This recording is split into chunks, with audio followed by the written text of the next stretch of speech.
Hivi hawa pumbavu wanaoongelea maridhiano, hivi wana akili? Mtu kama Nchimbi anatoa wapi nguvu hata ya kukaa kwenye kamera na kuongelea maridhiano? Kwanza yeye anaongea kama nani kwenye hii nchi? Kama nani? Kwa sababu yeye mwenyewe hajapigiwa kura na Watanzania. Yeye mwenyewe Nchimbi ni batili.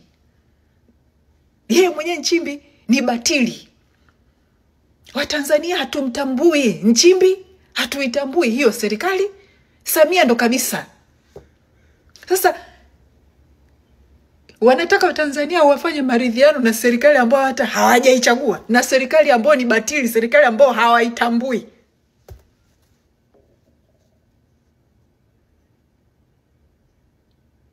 Mmeiba uchaguzi.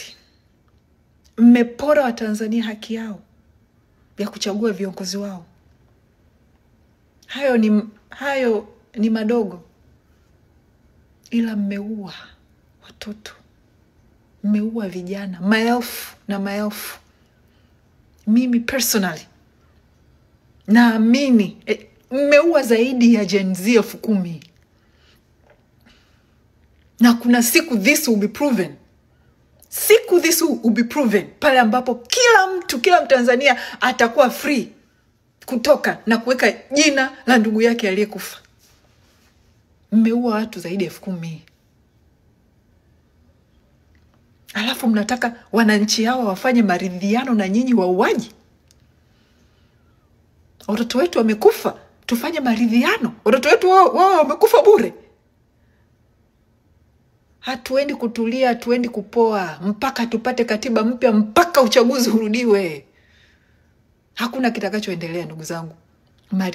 Maridhiano na nani? Fanyeni hayo maridhiano yenu, fanyeni na machawa wenu huku uraiani au na wasanii wenu. Chukueni wasanii wenu mfanye nao maridhiano, ila sio wananchi ndugu zangu. Mtawafufua watoto wao mloa. Mmeua kinyama, kikatili. Hata mkoloni hakuwa na ukatili huo. Hii yote ni nini? Sababu nini? Hii yote sababu ni rasilimali za Tanzania na vinyongo na visasi. Hatutaki maridhiano, tunataka haki tu. Na mtatupa haki. Actually hamtatupa, tutaichukua haki. Mbonye.